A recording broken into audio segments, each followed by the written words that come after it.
All right. Hello and welcome back to the Rossi Brothers Sports Podcast. My name is John, joined as always by my brother Adam. And today we are again joined by a special guest. Take it away, Adam. Yeah, really excited today to be joined by Coach Tony Bates. Coach Bates grew up in Chicago, where he was a standout on the basketball court. He played college ball at Trinity Christian College, where as a sophomore, he averaged over 20 points a game and was the nation's fifth leading scorer in the NAIA. After playing overseas in London, he returned to Chicago, where he went on to serve as athletic director and basketball coach at Tabernacle Christian Academy for 15 seasons. There, he helped start the athletics program and finished with a 385-93 career record. His next stop was at St. Xavier University, where he was the associate head coach for 12 seasons. The Cougars recorded 346 wins during that time and made 9 national tournament appearances. Coach Bates then moved on to build the athletics program at Governor State University from scratch. As athletic director, he oversees 5 women's and 4 men's teams and serves as head coach of the men's basketball program. Welcome, Coach Bates, and thank you so much for joining us on the podcast today. Really excited to have you on here. I'm so happy that John, you and John got me the opportunity to come spend some time with you, man. I think you're an awesome guy, Adam. Wow.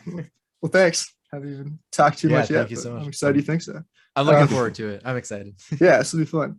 So tell us, the story I read is that you came upon Governor State back in 2011 when you were looking for tennis courts, and you spent the next 2 years trying to convince Governor State that you should start an athletics program there. Tell us about that. Like how did that work? What was that story like? Talk us through that. Very true story. Very true story, Adam. Basically, I was going to play tennis with a friend, and we happened to ride by a school. And I said, well, what's that? And my friend said, well, that's Governor State. I'm like, is it university? And she's like, yeah, it's a university. I'm like, wow. So do they have sports? And she's like, well, I don't know. So that next day I called and, inquired about sports. And they're like, well, no, we've been around for about 47 years. We've never had sports. You came here to get your associate's degree, your bachelor's degrees, or your master's degree, or your doctor's degree. But our average age is 37 years old. So I said, well, maybe you should start sports. And they're like, no, that's not what we're about. So for the next couple years, on December 16th, I would send in my resume. And, they send it back, sir, can you please just apply for jobs that we have online? We're not having sports here. So I kept saying we should have. So her name was Mrs. Bradshaw. She was in charge of HR. So she's like, you know what? How long have we been doing this? I said, a couple of years now. She said, you know what? I'm going to give your information to the VP because you won't seem to just go away. I'm like, well, thank you. Right. So she gives it to the VP. I go up there with the 5-year plan, and the VP was pretty excited and told the president about it. And, they were talking about having sports, but never really got to a point where they were going to do it. But after our conversation, they decided, you know what, let's try this. So they actually picked me to start the program at Governor State. And that was going on 8 years ago. So I invite Mrs. Bradshaw to all my basketball games now, because I told her if it wasn't for her, I wouldn't have had the opportunity to start it all. But, it's just about believing in what you believe in and not giving up. And, my dad always told me opportunities, they knock with a dust feather. And if you're not listening and you're not ready, you won't hear it. And I just felt that I was listening and I was ready. And I was blessed with the opportunity to start the program, and it's been excited about it ever since. They knock with a dust feather. That's worth remembering right there. That's amazing. Yeah. What a story of persistence. I was not giving up seems like an understatement in this case. Yeah. Yeah. That's amazing. So you mentioned you had this 5-year plan ready. Could you talk to us a little more about the details? What does that 5-year plan look like from day one to 5 years? Yeah, from day one, just established ourselves as a university that want to participate in sports. The also process was to, fill out the application to join the NAIA, start hiring coaches so that we can have a number of sports in order to actually play in the NAIA. And then it just went from there. I'm into my 5-year plan. which we were a little bit ahead of schedule because we had a little bit more sports than we anticipated at first. But now we're well on our way to continuing to build. We're looking to bring in softball, baseball, men's volleyball in the next year or two. So we're just growing. I'm just excited with the opportunity, and just watching our young people get opportunity to participate in athletics is awesome. Wow, super cool. Yeah, you're really continuing to grow there, sounds like. Go Jaguars. Yes.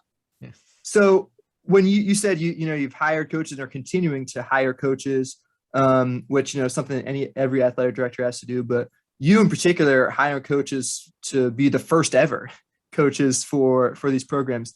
What do you look for? How do you go about searching for identifying potential candidates to fit those positions? Well, that's a great question. I mean, basically what I look for is someone who has the same thought process possibly that I have. It's one thing to follow something. It's a whole nother mindset to start something. So, I have to have individuals like yourself, man. It's just you and your brother just want to go out and do some things and just be successful and understand that there's going to be obstacles because you're starting something. There's going to be pitfalls, but that's okay. But, 20, 30 years, you can look back and say, you know what? I started that program. And I think there's something to that because it becomes your baby, and you want to see it grow and you want to see it be very successful. And I believe if you can start something, it's easy for one of my coaches now to go take a losing program and make it a winning program because you started from scratch from the beginning anyway. So I think that's enticing for my head coaches to go out and get other opportunities. And I always want my coaches to go get opportunities to play, to coach at higher levels and do what they need to do, because my success is based on how far they go. And I always tell them that. Wow. Gotcha. Nice. Yeah, I feel like that would be, I guess maybe just takes a little different mindset maybe than I'm used to. Just saying like, oh yeah, you go on and coach somewhere else. I think I'm just so used to being a sports fan in the US. Like if someone is playing for the Royals, for example, it's probably because they are one of the best baseball players in the world, right? If you're the best baseball player in the world, you play in the major leagues in the US. Mm-hmm. And I remember last year when Carlos Buzio, the best player for Sporting KC, was bought by an Italian team. And it was kind of like this reminder, oh yeah, good for him. He went on to a better league. And, that's just a different mindset. And it's kind of maybe centric to our society too, because I'm just so used to, we're the best of the best. But, right. Yeah. Is there, going into the decision, I'm curious now because you mentioned looking towards adding a few more additional sports beyond what you have right now. What goes into the decision-making process of looking at what sports you might think to add next, essentially? Because I feel like there's typically if you go to the average person and think about what sports there are at a college or whatever, there'd probably be 8 to 10 things that people just list off automatically. But when you're starting a program from scratch like this or something, I mean, I assume, I don't know, I've never done this, it's infeasible just to be I'll just start all of them at once. So how do you, I don't know, prioritize what goes into making that decision of what I'm going to look for next? And is, something like having a coach already that you kind of understands your vision, is that maybe a part of that process? Well, that's a great question, John. Basically I look at the demographics of the school, see what sports are being played at the local level, from the high school and the junior colleges, and we kind of feed off that, right? So if softball is a very popular sport in the area and our conference also plays softball, that's kind of the first thing that we look at. Then after that, we look at, facilities. Where is the team going to be able to compete?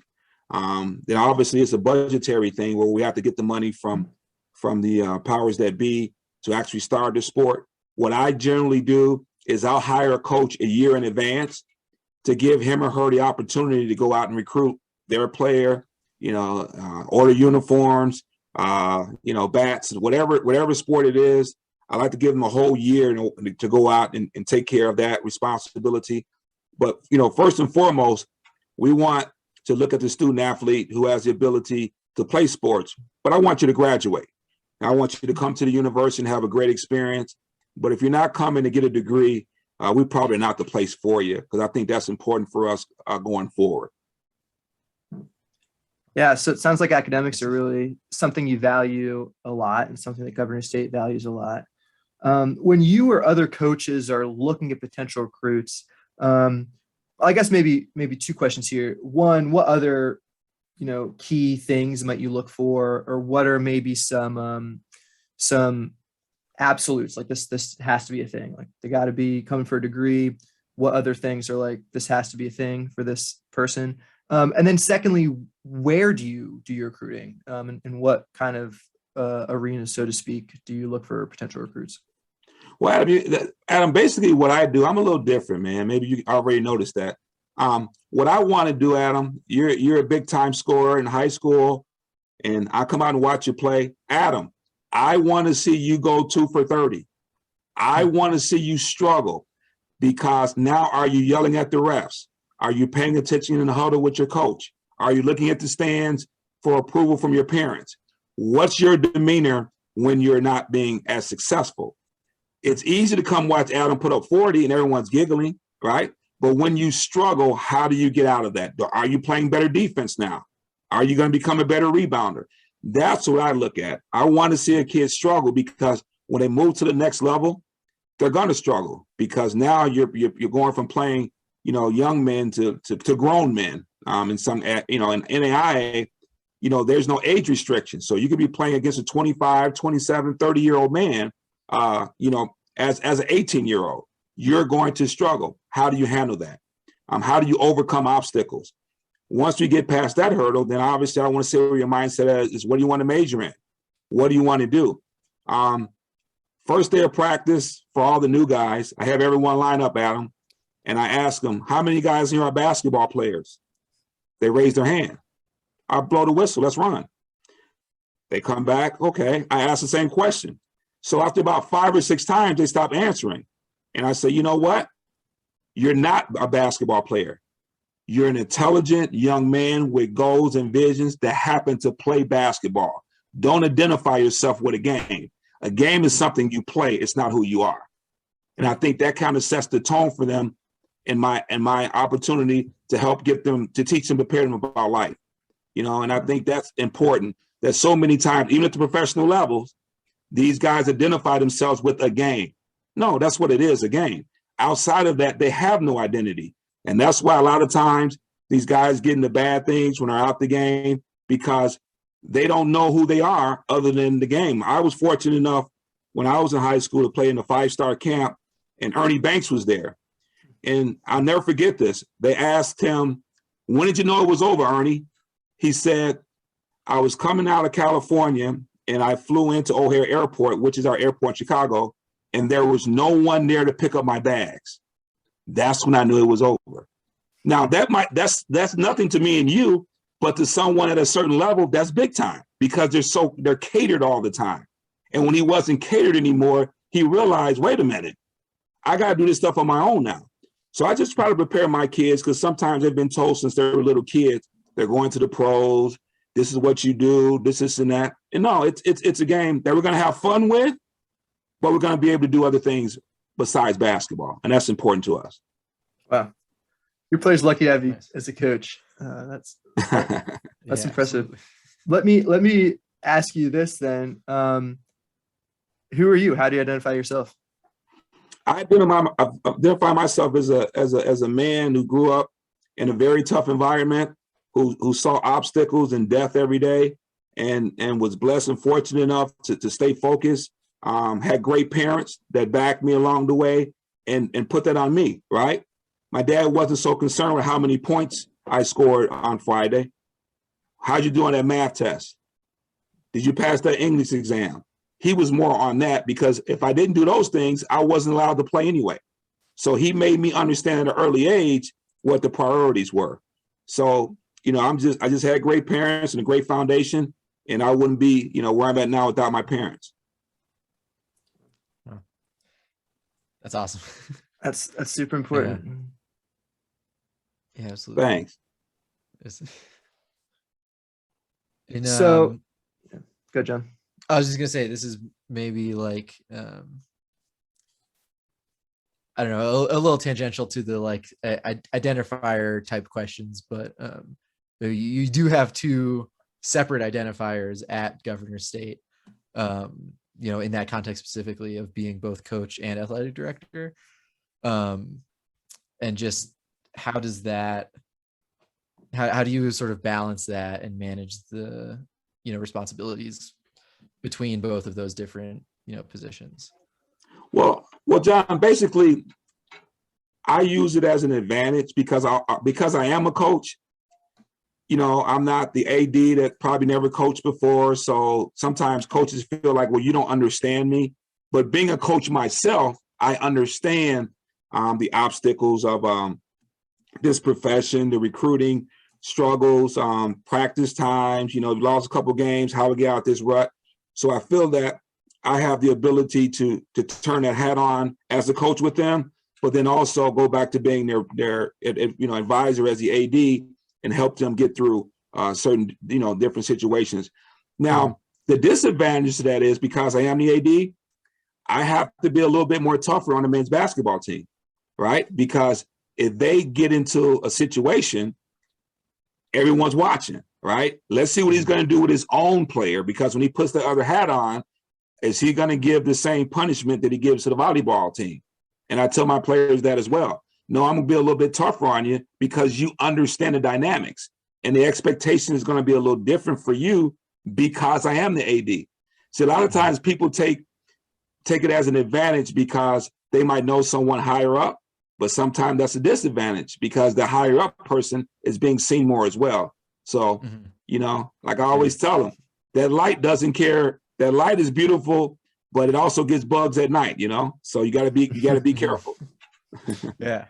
It's it plays into the sort of test of resiliency, I guess. I feel like you're looking for with your athletes as well, I feel like that in some ways can go sort of hand in hand. I don't know if that's an accurate statement, but that's how it's. Oh, it totally is. But it's totally an accurate statement. Absolutely. Cool. The light is brilliant, but it attracts the bugs at night. And opportunity knocks with a feather duster. Those are two I'm gonna have to remember already from this. Thank you. Nice. Yeah, a mine of wisdom here, which has to come from somewhere. Speaking of which, so to transition a little bit, Governor State was also not your sort of first experience doing a lot of this. So I understand you started also, from the ground up, an athletics program at Tabernacle Christian Academy. Yes. So sort of in terms of like approaching this from now at Governor State, but like looking back on that, what were some of the big like lessons you learned from that? Maybe some of just like what that experience was like to begin with, and how have you been able to sort of look back at that to apply that to what you're doing now and going forward? Yeah, interesting story about Tabernacle Christian, because I went to Trinity Christian College, and there was a young man that, a lot of guys, kids would pick on him. He had the big glasses, and I was kind of always that guy who said, leave him alone, let him do his way, and don't bother him. He's okay. So one day he came to me and said, you know what? My dad owns a school, and we're thinking about starting sports. Would you mind talking to my dad? So all my basketball buddies, because I'm 19 years old, so my basketball, you want him to coach? He don't know anything about that. So I really did it on a dare. Okay, let me just go talk to your dad and just kind of see the dynamics of all this. After speaking with his dad and talking to the principal, they decided that they wanted me, a 19-year-old, college kid, to start the basketball team there. But the first problem was my age, right? Because they figured, wait, we have kids in our school that are 17, 18 years old. You're not going to be respected. So you have to tell everyone you're 24, 25 years old, because if not, they're like, I got brothers your age. I'm not going to listen to you. So it's funny now that when I run into a lot of my former players, we're close to the same age. That kind of freaks them out a little bit. They're like, wait a minute, I thought you were. So, it was just a great experience. Didn't have a gym. We kind of practice in the cafeteria with like a 7-foot rim. So Wow. they just had a great mindset. Did you have to, So like, all our games were on the road, and it was just mental toughness, mental toughness. So we developed, when we went to your house, that was our house that night. And we kind of rolled on that, right? So didn't have much at all. The kids had to pay their own way to go to games. We had to like literally save money for the bus trip to go to games. So I still remember we get ready to play in the championship game at a local, well, now it was probably about an hour away high school. And I never got the phone call that they were going to wear their white uniform, their dark uniforms that night, right? So I get there, the coach is like, hey, Coach Bates, sorry, did you get my message about that we're going to wear the dark color tonight? Because we had on dark, right? I said, no, it's no problem. Hey, guys, turn your shirts over, because we had reversibles, right? We couldn't afford uniforms. So people are kind of embarrassed by it, but our guys weren't. You know, we're here to play basketball. And it was just, again, a mindset of what some young, hungry men want, you know, young, hungry young kids wanted to do, just to play the game. And it was just so exciting. We had a couple of kids that wanted to play Division I, and you know, they graduated, and it was a great time for me. Wow. Just when you're telling that, I have to remind myself, like, oh yeah, this is a team that was extremely successful. Like, you won a lot more than you lost in that situation. It wasn't like you were going to these places and, you know, getting blown out. Like, it was more you guys doing the blown out the other team. Like, that's incredible. Wow. So you've talked a lot about you as a coach, and I'm just I would consider myself really, really lucky to have been one of your players. But how about you yourself, when you were growing up, or in your experience, who were mentors to you, or coaches that you really looked up to and learned from? Yeah, my high school coach was very inspirational to me. Again, I grew up in a very gang-infested area. You can look it up now, Adam and John. My parents still stay there. The average price for houses over there is about 1.5 million, right? My dad bought our house for $12,000, you know, 50 years ago. So I saw the gangs, I saw the rough part of life, man. But, you know, I just always stayed focused and said that there was going to be some better things for me if I just continued to stay in school, keep my head down, and play basketball. So a lot of times when the gangbangers were ready to do what they do, they would send me home. Hey, go home. And I wouldn't even question it. Next day I find out there was a shooting probably 10 minutes after I left. You know, so that was powerful for me. And I always said, if I ever got an opportunity, I wanted to give back to the community the way the community gave to me. And hopefully I can mentor young men to who grew up in some tough areas to know that they can get out as well. Wow. That's incredible. Yeah. You know, I also had read that, you know, you I couldn't imagine the experiences talked about growing up. But then, and I'm really sorry this is the case, but you've yourself lost some former recruits and players to gun violence as well. And how do we, because this is it's an epidemic. It's a problem in our society. How, in your mind, how do we address this as a society? Well, I think as a society, we have to get back to the grassroots of learn to love each other. You know, back to, we all have struggles, we all have difficulties, but there's better ways to solve problems other than me getting a gun or you're going to get a gun. That don't solve anything. That just causes more issues. And I just think that we're at a time now where I'm going to end this quickly by shooting you, or vice versa, as opposed to just having conversations. You know, even on the basketball court, some neighborhoods I go into now, if someone's fouled pretty hard, well, that guy starts walking to his car, well, everyone else runs because you know where he's going to his car. You know, so I think that has something to do with it. And I just think that we have to learn how to solve problems with just conversation as opposed to turning to violence, which is horrible. Yeah. Do you, it sounds like, for you growing up when you were younger, that basketball almost, is that like, I said, like keep your head down and playing basketball.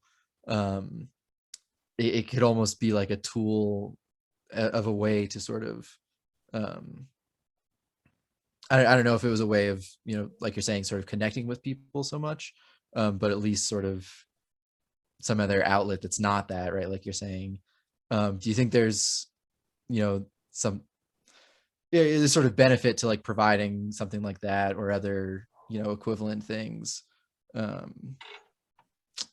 John, I do feel that way. I as feel like an that, alternative, I guess. music, Yeah. what you guys do, it's not just basketball, any organizations, the YMCA, any organization that kids can get into to kind of get away from the violence that they see is always going to be very important. But, we got to also put ourselves, because I feel the person that's committing the crime is also a victim, right?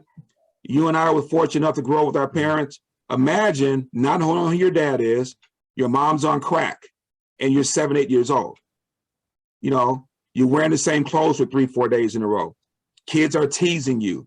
Now the street says, I can buy you some new clothes, John. I can get you the latest Jordan, John. I just need you to take this package across the street, or I need you to go shoot that guy. A lot of kids do bad things, not because they're bad people, because of their circumstances. And when we stop understanding that people's circumstances is the reason why they do certain things, I think that's where we fall short as people. John, I'm never going to tell you and Adam what I won't do. I just hope that God continues to bless me, that I don't even have to have that thought. And I think that's where we go wrong at. Sometimes we fall on our laurels of what we won't do. That's not necessarily true. Just hope you're never put in a position to do it, and that way you don't have to know the answer. Yeah, it's hard to blame someone for, taking that deal when that's essentially all you're handed. Mm-hmm. Yeah, absolutely. Yeah, none of us choose where we're born or who we're born to or what circumstances we're born into. As you matured and went to college and everything after that, the longer you live, the more people you meet, and the more people with different experiences you meet. I'm curious as to if you can recall any individuals or circumstances where people just didn't really understand what you just described to us, and maybe how you approach those situations. Like maybe, I don't know, I'm thinking I grew up in an area that is it's a great place. I grew up in Western Maryland, Appalachia, and I love being from there. So I'll say that first of all. But like, if you were to tell someone from where I grew up, like what you just told me, I don't know, a lot of people would kind of put up a wall to that, I think. And that is just something that they don't experience at all. It's an area that's pretty white and pretty conservative, and yeah, just a lot different. So how would you approach a conversation with someone who maybe just has a completely different background experience than you had? Well, and that's a great question. Basically, I think that we have to understand that, first of all, we're all people, and what I loved about London, England, and I tell people this all the time, in America, if you're poor and Black, you live in this neighborhood, but if you're poor and white, you live over there. We're both poor, we both have the same struggles, but we're still looked at as different because we're segregated. Middle class, same way. But guess what? When you get a couple $1 million, no matter what color you are, you brag about, Oprah Winfrey lives behind me, Michael Jordan lives over there, Denzel lives down the street. The wealthy don't get into color. They get into their bankrolls and their prestige. In Europe, I found it fascinating. If you're poor, no matter what nationality you were, you live on this side of town. If you're middle class, you all live on this side of town. Or if you're wealthy, you all live there. So I think it took out a lot of racism because we understood that, Adam, if your mom was cooking today because my mom didn't have any food, I was at your kitchen table. And it wasn't the fact that I was Black or Hispanic. It was we were all having the same struggle. And I think here in America, it's the same thing, but because they have us segregated, we don't understand each other's issues because, again, you're across the bridge. But when I can't pay for the graduation fee and you can't either, we don't have an opportunity to talk about that because we're in different places, but we have the same problems. And once we can start understanding that, I think we can grow as a country. Yeah, it's incredible. It's just another example of the legacy of so many policies and realities that just continues on and on and on to the present day that that I don't, oftentimes I don't see until someone like you points that out, like, oh, compared to London, that doesn't exist there. So, well, talking about London, England, we didn't really touch on that. Could you tell us just a little more about how you ended up over there and what your experience was like playing in London? Yes, definitely. When I was a sophomore at Tabernacle Christian, had a pretty good season. I was a fifth leading scorer in the nation. So that summer, they took the top 5 scorers and the top 5 rebounders, and we did a tour overseas. And in our tour overseas, I was able to happen to get picked up by a team in London to come over there and play professionally, which was fantastic for me. I love the culture. I love the people there. And again, it was the same thing, Adam. I always grew up, thinking, Russians are bad and Germany, the Germans are horrible.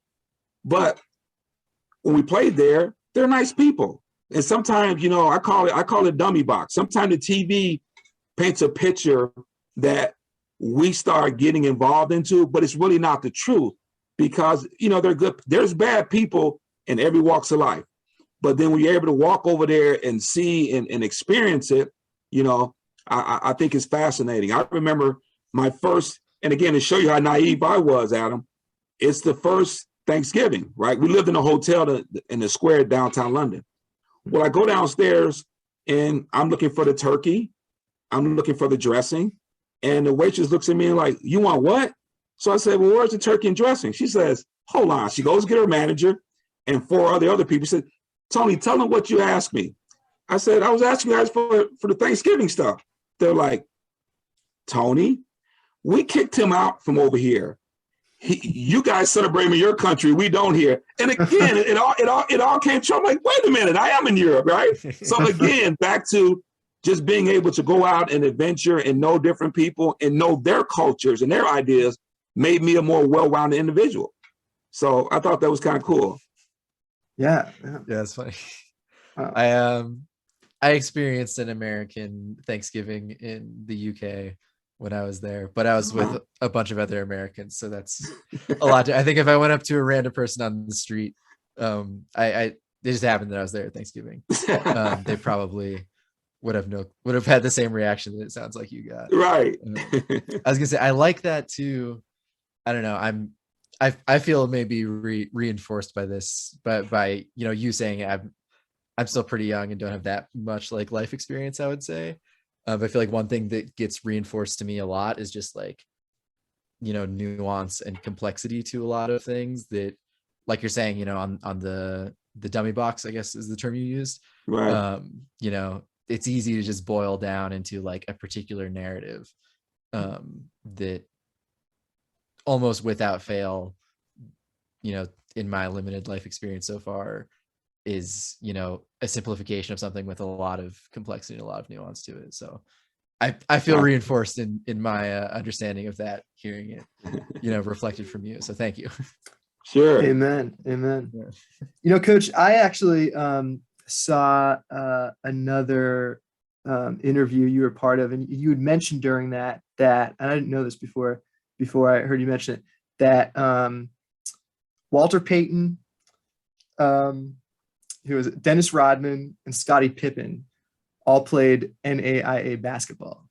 Mm-hmm. And so I'm curious, as you mentioned before, people, wanting to go D1, want to play D1 athletics.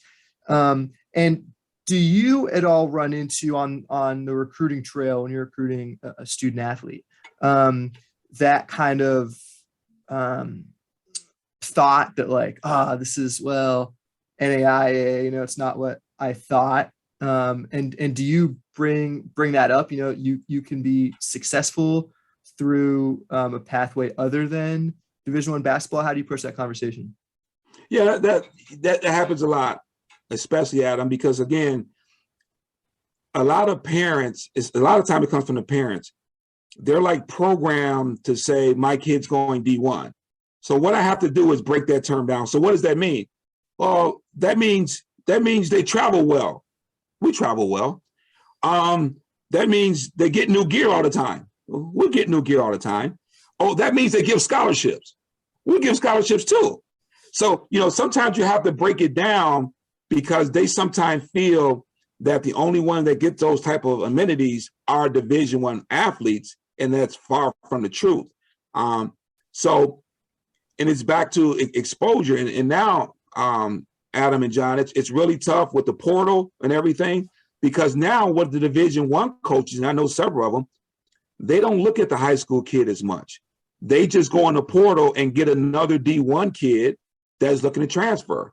So what does that mean? That means there's more athletes that might be good enough to play Division I, but you're not going to get recruited because they're just going down the street and getting a guy from Wichita State who you might feel you're better than, but that person has experience at the D1, so he's a safer risk for them. Whereby, I will recruit you, but then you feel you're bigger than me. So, I get it and I understand it.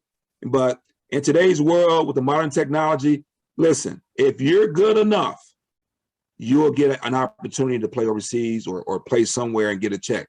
If you're not, get a degree and be a pro. I promise everyone who's ever played for me, Adam and John, I promise them one thing.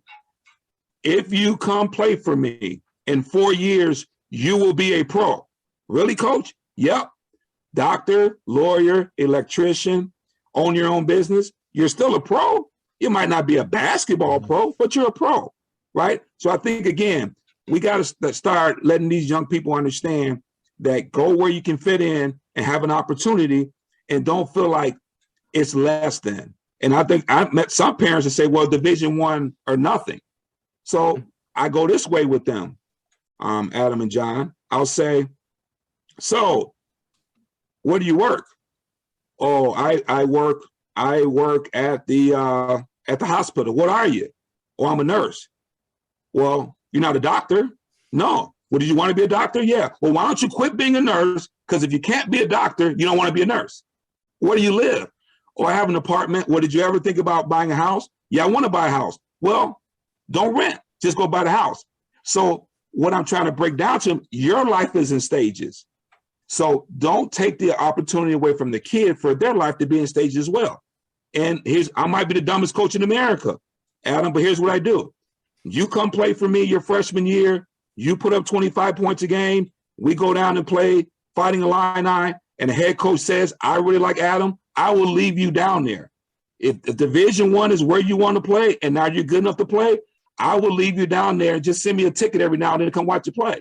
Because it's not about me, it's about you, right? So there's no stigma on where you play. Go somewhere where you fit in, where you're loved, and you can get a quality education and go out here and be successful. And that's all it is about for me. Well, that's incredible. Awesome. You're a wise person. I don't want that to be lost, that you will be everyone that's played for you will be a professional. Like that. That's quite a statement right there. Because I bet there are very, very few coaches that can say that or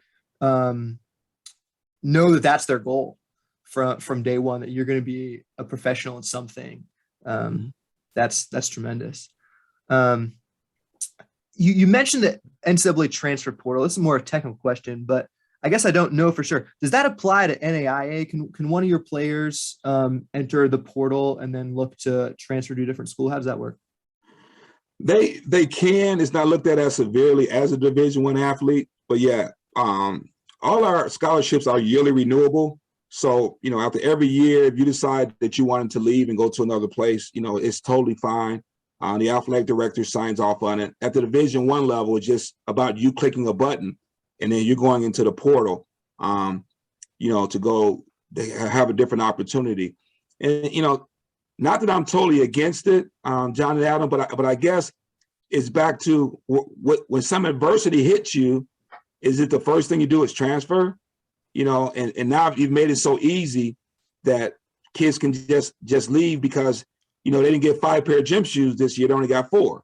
So, it's and in life, we know we're going to have adversity. So what are you going to do then? Are you going to have 30 jobs as well? At some point, you got to just be able to overcome adversity and make the best out of it. And I think a lot of times, I think we're lacking with that, with our young people, and maybe with our older people as well, is overcoming obstacles. I call it MT, mental toughness. We got to get over some things in order to be better on the other end. Man, I 100% agree. I know, I will say very clearly, as a fan, I don't like the new landscape of college sports just because it's so hard to follow a team, because every year it's a completely different team. You don't see players build anymore. I get that for a student athlete. I think personally, I think it's better than it was. Whereas at least NCAA wise, it was very difficult to transfer.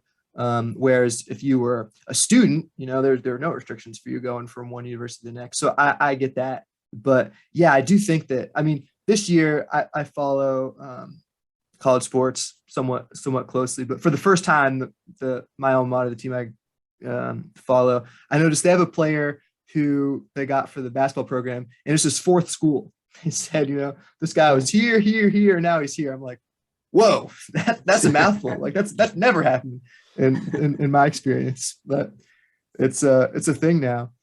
It is.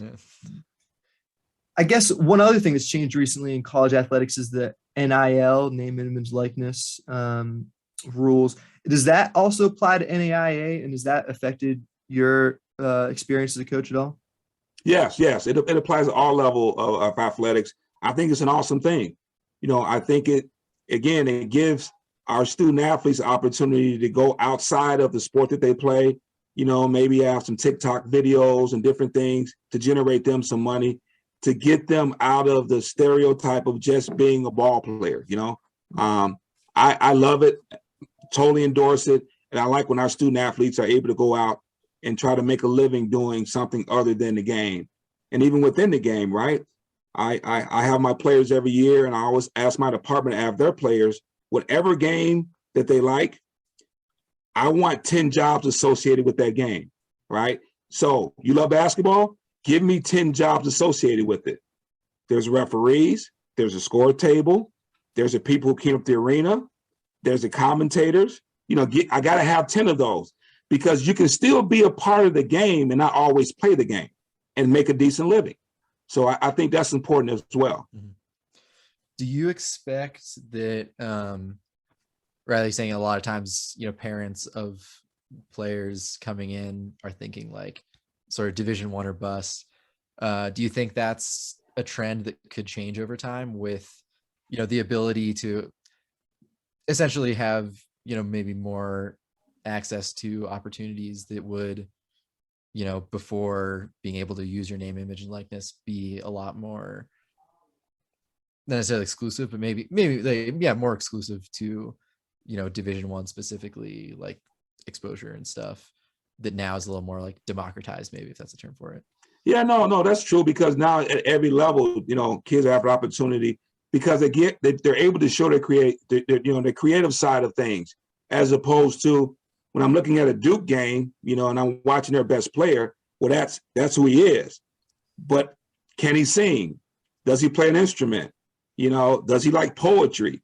So I might have a player that's good in those other things. Well, now my player has the opportunity to show their other talents as opposed to just the basketball side of things. And that's at every level. So I think that's very important as well. Gotcha. Yeah. You've spoken a lot about the importance of academics, and that's been kind of a theme here throughout our discussion. What do you think might be the biggest barriers that stand in the way of today's youth from achieving educational success? Adam, I love that question. And here's what I'll say, and I challenge you and John with this, because I challenge my players with this. And I'm speaking as a minority. If I ask you to name me 3 minorities that you looked up to, okay, 90% of the time, it's an athlete, it's an entertainer, it's a movie star, right? And that's the problem. The problem is so many minorities feel unless they're entertaining, they're not successful, right? There's very few people will name three minorities that are lawyers, that are doctors, right? That are priests, that do what you guys do. They'll go directly to, I'm not prejudiced, I like LeBron James. Well, that's easy, right? But what about Al Sharpton? What about Jesse Jackson? What about the Honorable Louis Farrakhan? You know, you get the, wait a minute, you know, and I think that's the problem too, that we got to understand that we can be very successful and not be entertainers. And that's okay. That's totally okay. I'd say this is like, I can't remember his name, but I'd never heard of this person before. So I have a background in chemistry. But I was at home last year with my parents, and there was this whole like documentary on about this, black chemist who was, I wish I could remember his name right now, and I'll have to look it up later. And I'd like never heard this story at all before. And he like discovered like a bunch of things that essentially you can like distill from soybeans, and then like why it's such a huge crop that's grown everywhere. Like this one guy, like in his lab, found so many of those things. It's like, whoa. But yeah, like I think the visibility of that, to your point, and I don't want to, talk over it too much, but just maybe to try to throw in an example of that where it's like, it's a lot more difficult to like see someone like that. The way that society, I guess, the way that visibility works in our society right now, I guess. Yeah. Correct. That's correct. So I would also maybe posit that as I'm sure, my experience is different from everyone else's, but I think as a white person, I would still say, like, if you said, hey, who are some like white people that you think of as role models, at least if you asked me as a kid, I also might say like, okay, Jeff Gordon, that was in NASCAR. Like, yeah, I wouldn't necessarily say like, I don't know, my priest or my doctor or something, So yeah, it's maybe all of society, that's an issue. We have to look at people, and another huge part of that, I think, is what we pay people. Like maybe a little biased, used to be a teacher, but I've heard many people say, like, man, why don't we pay our teachers what we pay, professional athletes or movie stars? Like, what does that say about what we value in a movie as compared to receiving your education? Someone who's going to be, a mentor to young people. But there's a, again, I don't want to like belabor this point too much, but there's a really funny Key and Peele sketch that's essentially, it's like the NBA draft, but for teachers. It's very funny, and also I think kind of through humor makes that point you're making. So no doubt. would recommend. I have to check that one out. I haven't seen that one. Going back to my teaching days, and I will say I taught pre-pandemic, and I think that makes a huge difference. I was teaching the year 2020, the year the shutdown happened, and finished that year as everyone in the U.S. and much of the world did online. And then since then I haven't taught. I transitioned out of the teaching role since then. But having discussed teaching with some friends who are teachers in the last 2 years, they have said that it's a lot different. And I think that to put it one way, I think it's been a really, really difficult 2 years for students and for teachers. And I remember even when I was teaching pre-pandemic, we talked a lot in our school, and it was great that they did this and brought this up. Talked a lot about anxiety, and then even beyond that, depression and more severe things. But do you experience or notice depression, anxiety, these kind of things in student athletes today, maybe as compared to previously in your career? And what do you think maybe are some reasons for that, if that's the case? Like, what do you notice when I talk about those kind of things? I've definitely noticed that. Adam and John, I believe there's only two reasons people change: by force or by choice, right? And I think the pandemic forced us to change. A lot of kids have become more isolated because, you couldn't go hang out. We couldn't practice. You're in the house, you're in the mask. And I think it kind of desensitized us as far as wanting to have the opportunity to be around people. So I know when we first got back, a lot of people were there, even as a team, they were distant.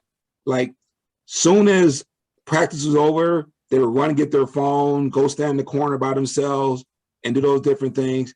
And then we would get on the bus and everyone would just kind of not be by themselves on the phone. I'm like, guys, why aren't you talking?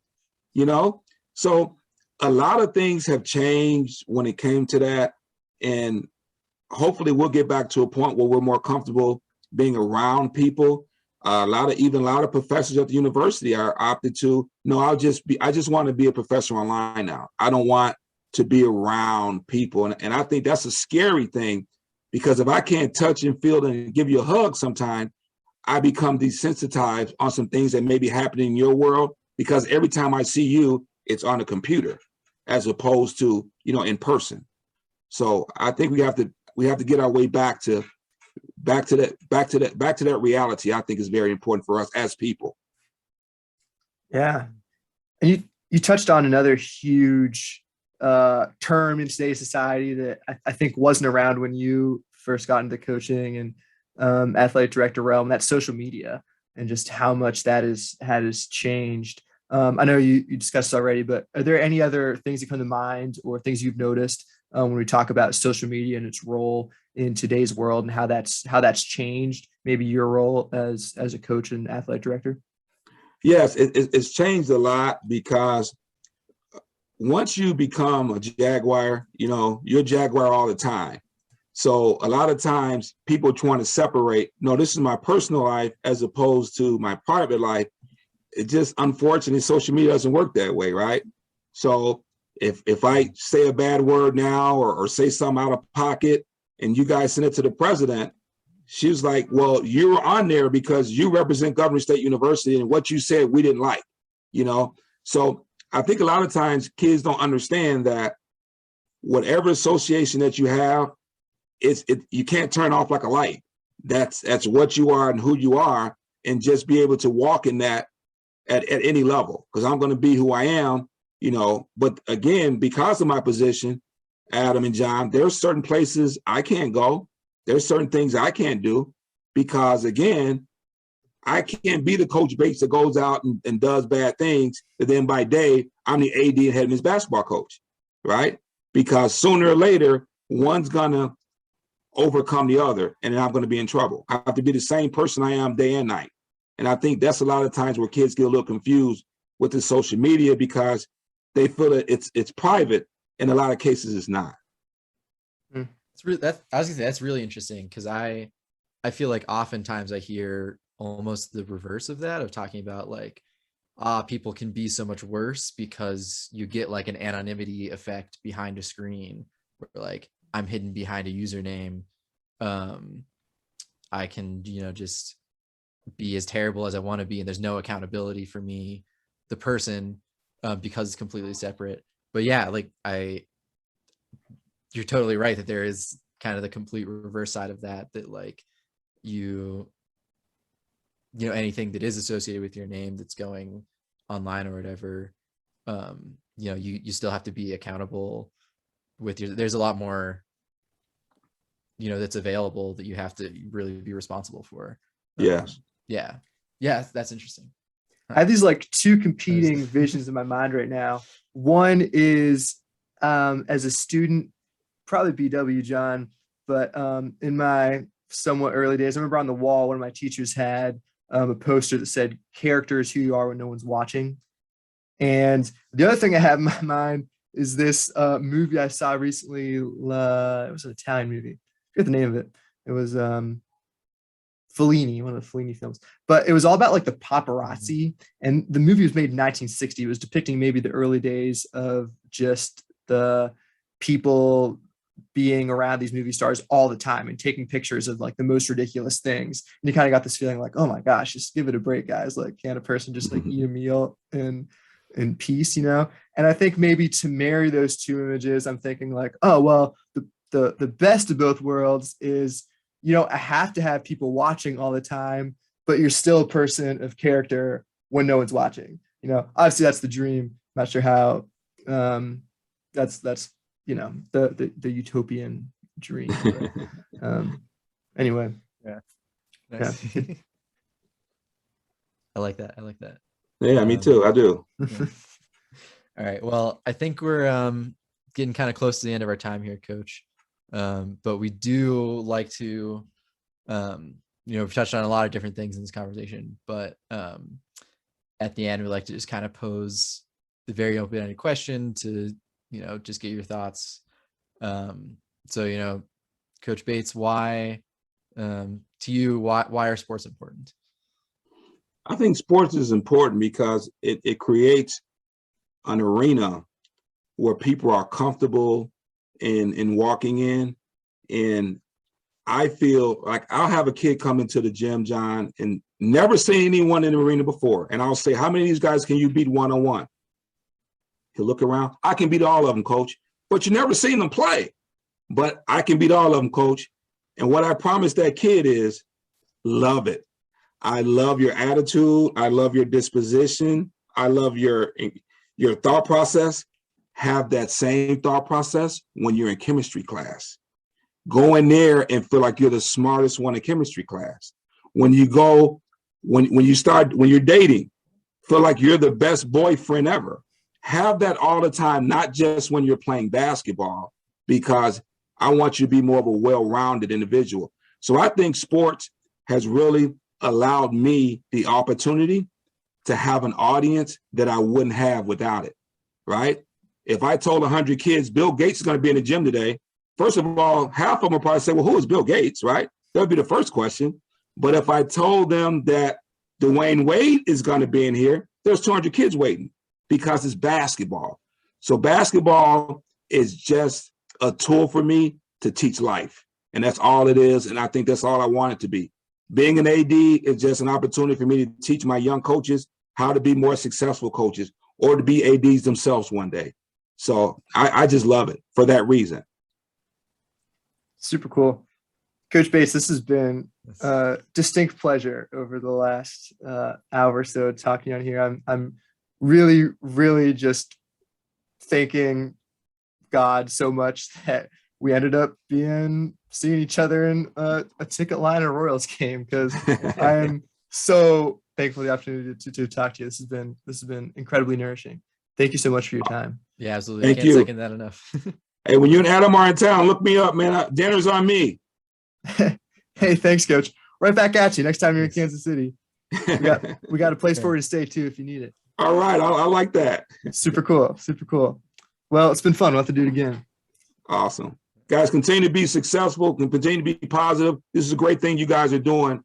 Again, you open up an arena where people can learn and listen. It's awesome. Appreciate you saying Thank that, you. Coach. Appreciate it very much. All right. Yeah. Super cool. Well, from the Rockies of Colorado to the banks of the Missouri, thanks to all our listeners from points in between and not in between. Until next time, he's John and I'm Adam. Stay classy, Frostburg.